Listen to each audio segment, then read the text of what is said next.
Vamos voltar a falar sobre os impactos da chuva, do deslizamento de terra na BR-376, litoral do Paraná. 30 pessoas podem estar desaparecidas, vítimas desse deslizamento. O Leonardo Gomes está com a gente ao vivo, agora de Curitiba, e nos traz os detalhes do trabalho de buscas e de levantamento de quem seriam essas pessoas desaparecidas e se esse número pode ser superado ainda, né, Léo? Bom dia. Bom dia, Sheila. Bom dia também para Carla e um ótimo dia também para você, ouvinte. Bem, aqui eu falo direto do ponto mais próximo em que a imprensa pode chegar, do local que nós tivemos esse desabamento em Guaratuba. Isso foi no quilômetro 669, na região da Serra do Mar, não só ao acesso de Guaratuba, que é uma das principais cidades do litoral do estado, mas também ao litoral catarinense. Portanto, é bem próximo daqui. Nesse momento tem um bloqueio aqui, não só do Corpo de Bombeiros, mas também da Polícia Rodoviária Federal, por conta de todos os riscos. Inclusive ao lado aqui, atrás, na verdade, do posto da Polícia Rodoviária Federal, nós tivemos um pequeno deslizamento, sem nenhum prejuízo para a estrutura da Polícia Rodoviária Federal, mas mostra a instabilidade do solo aqui nessa região.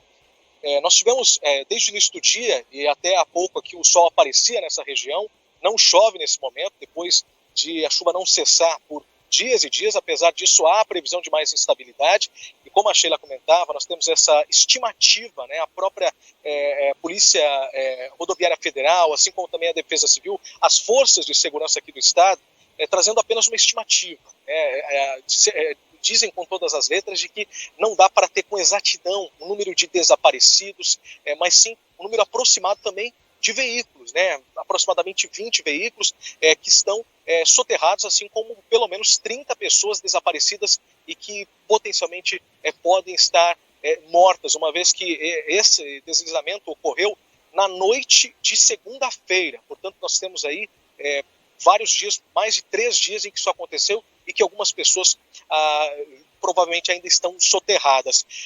Portanto, 6 pessoas até o momento, desde segunda-feira, foram socorridas com vida e 2 pessoas foram encontradas mortas.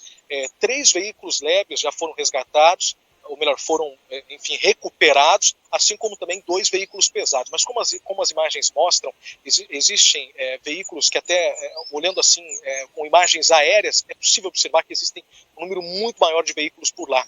Polícia Rodoviária Federal, assim como Defesa Civil, Corpo de Bombeiros, continuam essas buscas e reconhecem que os trabalhos são difíceis, uma vez que existe previsão de mais chuva, o solo está instável. Inclusive, um boletim divulgado pelo governo do Paraná apontou que existiu ao longo da madrugada e ao longo da última noite risco de novos desabamentos, com água vertendo em alguns pontos às margens da rodovia. Essa rodovia aqui, como comentei, é um dos principais, aliás, é o principal acesso para o litoral de Santa Catarina, assim como também para partes de Santa Catarina e Rio Grande do Sul. Ela está completamente interditada. Motoristas que chegam por aqui, algumas vezes desavisados ou tentam ultrapassar, são orientados pela Polícia Rodoviária a fazer o contorno e voltar à viagem. Com isso, não só motoristas do Paraná e motoristas de Santa Catarina que querem cruzar os estados, mas de outros estados do Brasil, como São Paulo, Mato Grosso do Sul, que são os mais próximos, estão tendo que usar a BR-116, que por enquanto é o principal e um dos poucos acessos a Santa Catarina e também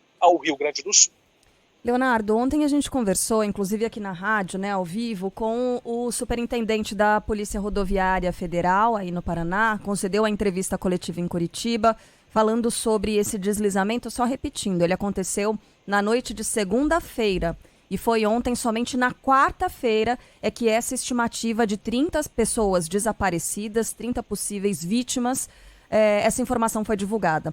A gente perguntou ontem para o superintendente o porquê dessa demora, se é possível identificar os veículos que estavam ali, digo, por meio de câmeras de segurança. Em um ponto da estrada, os veículos passaram, em outro ponto mais à frente, não passaram. Então, é possível identificar esses veículos? É possível saber quem são as pessoas que podem estar ali presas? E a resposta que eles nos deu foi: isso tem que perguntar para a concessionária. Quer dizer, a Polícia Rodoviária Federal aparentemente não tem essas informações. Por que é que se demorou tanto? Eles falaram isso na entrevista coletiva ontem, Leonardo. Por que se demorou tanto para trazer? Que o trabalho é difícil de ser feito. Disso não há dúvidas, né? Não há dúvida. Os bombeiros estão ali, não tem como avançar, não tem como colocar maquinário pesado, porque a gente sabe que a chance de deslizamento é grande. Isso é uma coisa, o trabalho é uma coisa. Mas a identificação dessas vítimas, com a capacidade tecnológica que a gente tem nas estradas, né? Poxa, isso... Por que demorou tanto, Leonardo, para trazer essas informações? A Polícia Rodoviária Federal deu alguma justificativa plausível? A principal justificativa da Polícia Rodoviária Federal, assim como os outros órgãos que trabalham nessa força-tarefa, é por conta de todas as circunstâncias. O perigo para o próprio Corpo de Bombeiros, por conta de toda essa instabilidade no solo, e que diz que essa estimativa é feita com base na comunicação que os familiares estão fazendo com as forças de segurança. Existe, inclusive, um telefone que foi disponibilizado pelo governo para que esses familiares, que, claro, sabem, né, que algum conhecido, algum familiar estava na rodovia naquele momento, estava fazendo aquele trajeto, não responde mais, o telefone não atende, e com isso é feita essa estimativa. Mas já se trabalha com a possibilidade de um número muito maior. Esse número de 30 pessoas é um número com o pé no chão, segundo as forças de segurança. Mas essa pergunta, né, afinal de contas, não só a imprensa, mas a população de modo geral, acompanhou na noite de segunda-feira, acompanhou também na terça-feira e na quarta-feira, poucas informações e sem respostas para saber, olha, a imagem que nós vemos aqui é de um grande deslizamento, são muitos veículos e apenas 2 pessoas foram encontradas mortas e, além disso, 6 óbitos. A Polícia Rodoviária não soube responder e, de fato, jogou grande responsabilidade para a Polícia Rodoviária Federal e afirma que trabalha com o auxílio dos familiares.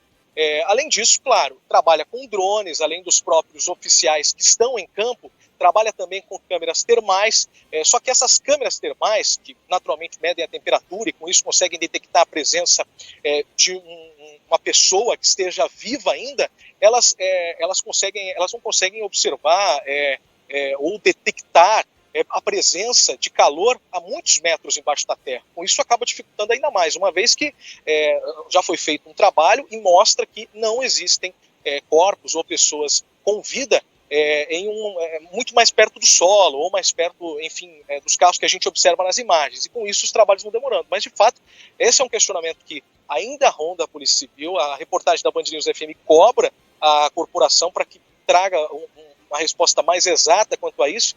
Mas não só a população, esse caso que vem repercutindo todo no Brasil, questiona isso, mas principalmente os familiares, que estão muito angustiados à espera de notícias para saber se é que ainda existe essa possibilidade de encontrar alguma pessoa, uma vez que pode existir sim alguns bolsões de ar. Inclusive circula uma imagem, não só na imprensa, mas também na internet, de um caminhoneiro, esse sim que foi resgatado, faz parte dos 6 resgatados com vida, de que filmou dentro da cabine do caminhão, onde ele estava soterrado. Uma imagem impressionante em que eventualmente podem ter outras pessoas, mas claro, assim como em outras tragédias, como a gente observou em Mariana, por exemplo, em Minas Gerais, as chances de encontrar uma pessoa com vida depois de tanto tempo cada vez são menores. Pois é. Agora, assim, infelizmente, a gente adquiriu algum tipo de expertise nesse tipo de trabalho por causa, como disse, né, o Leonardo, do que aconteceu em Mariana, da tragédia da Vale em Brumadinho.